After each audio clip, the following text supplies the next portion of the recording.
kalau gaduh terus ada yang merasakan itu keuntungan bagi saya, itu jangan gaduh.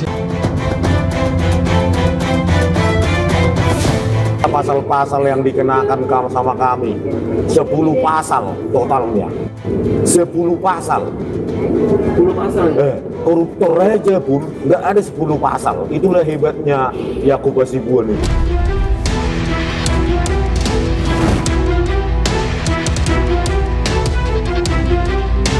Pemirsa, saat ini saya sudah bersama pengacara dari Presiden ke-7 Republik Indonesia Joko Widodo, yaitu Yakub Hasibuan. Halo Bang, apa kabar Bang? Halo Mbak, puji Tuhan sehat, terima kasih. Oke, Bang Yakub, ini langsung saja nih, perihal ijazah palsu Jokowi yang disampaikan oleh Roy Suryo CS. Sebelumnya sempat diumumkan begitu bahwa ijazah dari Pak Jokowi ini identik dan otentik dengan ketiga ijazah temannya, tapi masih dikeluhkan ataupun masih diduga bahwa itu palsu. Tanggapannya gimana Bang? Nah, itu yang sebenarnya kita sayangkan dan kita bingung gitu ya, bahwa ada sekelompok orang yang melaporkan perkara ini ke kepolisian. Ketika kepolisian menyelidiki dengan sangat komprehensif, sangat luas, sudah keluar hasilnya, yang padahal dari awal kami meyakini bahwa ini tidak perlu sampai harus ada forensik sebenarnya, karena dari pihak yang mengeluarkan saja sudah mengatakan asli dan banyak sekali dokumen pendukungnya yang sudah dijelaskan, ada puluhan bukti dan puluhan saksi. Namun tetap dilakukan forensik mungkin hanya sebagai bonus lah untuk meyakinkan, karena ini mungkin sudah agak rame beritanya. Betul. Ternyata diragukan juga hasil polisi, padahal mereka lapor ke polisi. Jadi mau lapor kemana lagi? Oke. Nah, itu yang kita juga bingung sampai sekarang. Dan ini justru ada yang menarik, dugaan bahwa ijazah Jokowi ini dibuat di Pasar Pramuka Pojok.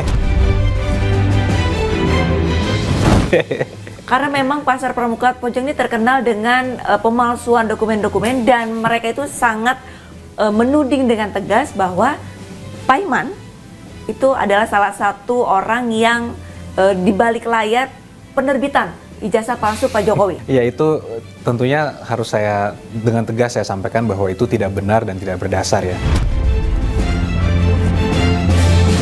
Dan dari awal yang kami dengar juga banyak sekali nama-nama yang dikatakan terlibat. Betul. Ternyata diklarifikasi satu-satu bilang tidak ada itu, tidak pernah dan lain sebagainya.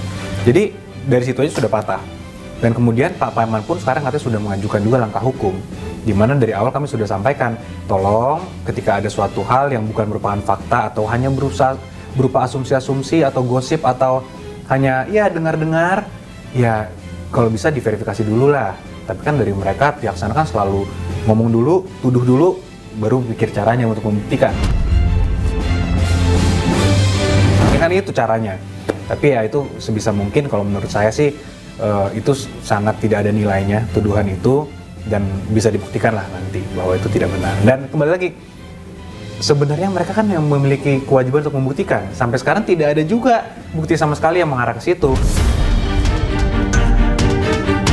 Tapi kalau misalkan dari sisi tim kuasa hukum Pak Jokowi, adakah bukti-bukti yang mematahkan isu-isu ataupun tuduhan-tuduhan dari Roy Suryo CS? Iya, kalau bukti yang paling utuh dan otentik kan ijazah itu sendiri. Ya. Di mana itu sudah disita dan nanti mungkin akan digunakan di persidangan oleh penuntut umum. Bukti-bukti lainnya tentunya itu banyak sekali di UGM. Dan juga dipegang oleh teman-teman Pak Jokowi, yang mana yang saya dengar juga sudah beberapa ditunjukkan pada saat pemeriksaan kepada polisi.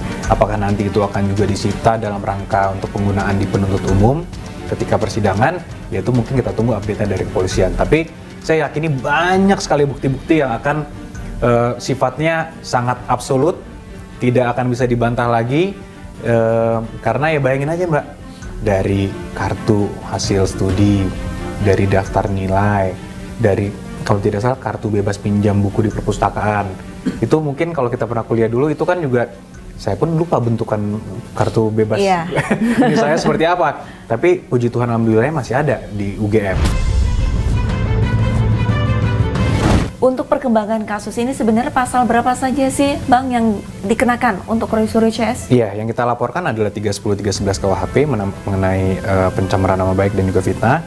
Kemudian 27A Undang-Undang ITE, 32 dan 35 Undang-Undang ITE. Itu adalah pasal-pasal yang kami rasa dan kami juga jelaskan dalam laporan polisi kita bagian mana yang kami yakini memenuhi unsur ini dan sebagainya.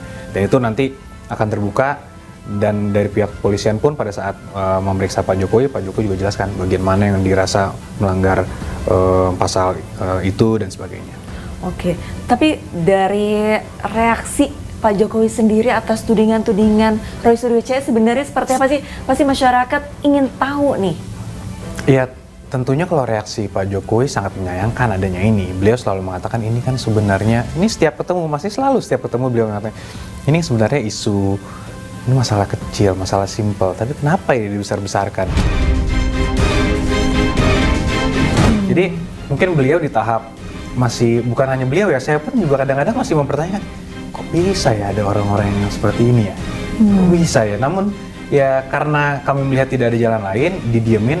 Pak Jokowi sudah mendiamkan ini sudah bertahun-tahun. Cukup lama. Cukup lama pada saat beliau presiden hingga purna tugas. Sekarang sudah purna tugas, ternyata makin parah, bukannya berhenti. Makin memanas justru. Makin memanas justru. Mungkin pada saat itu Pak Jokowi kan juga merasa, ya mungkin karena saya presiden dikritik atau dicoba untuk dijatuhkan, ya beliau juga merasa ya kalau kurang etis mungkin kalau saya sebagai presiden untuk mengambil langkah hukum. Tapi setelah ini kan Pak Jokowi sudah purna tugas menjadi rakyat biasa, memiliki hak dan kewajiban dan punya hak asasi juga. Betul. Jangan sampai ini dilanggar dong. Nah, kami juga berkali-kali mengingatkan pada mereka, tolong dihentikan karena tidak benar. Tapi kalau misalkan pandangan dari tim kuasa hukum begitu, dengan mangkirnya Roy Suryo dari panggilan yang kemarin dan menunda gitu sampai 17-an, tanggapannya seperti apa, Bang?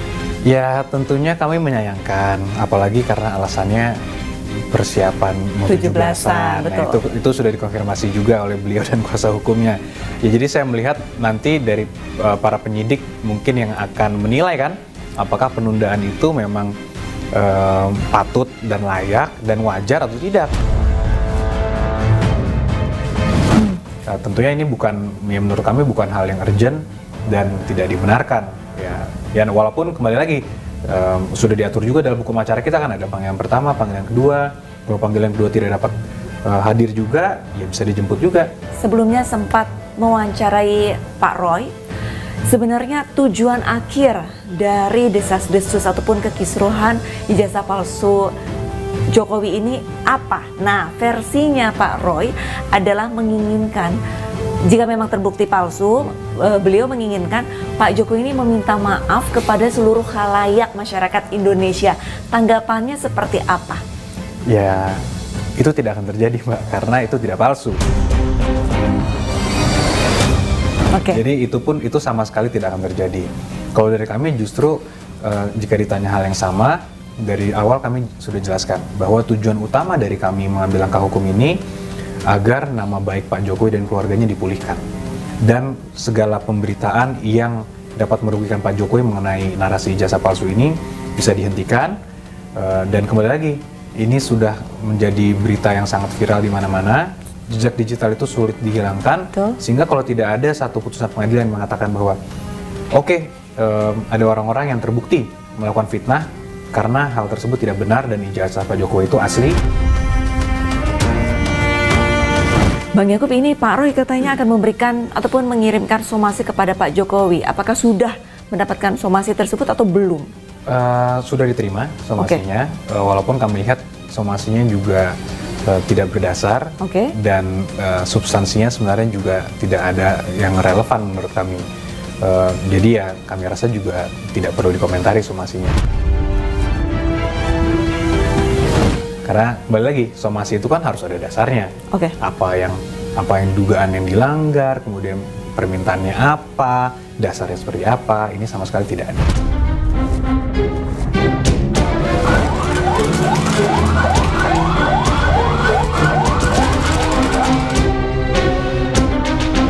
Polemik dugaan ijazah palsu Joko Widodo hingga kini belum menemui titik terang. Isu yang terus diperbincangkan hingga ke sudut-sudut warung kopi ini menarik semua pihak. Publik terus bertanya-tanya, mengapa sesuatu yang seharusnya sederhana menjadi rumit untuk dibuktikan. Apapun hasilnya, semoga kebenaran dapat terungkap demi menjaga kepercayaan publik terhadap institusi negara. Jadi jangan bilang Anda tidak tahu permasalahan ini, karena kami sudah memberitahukannya.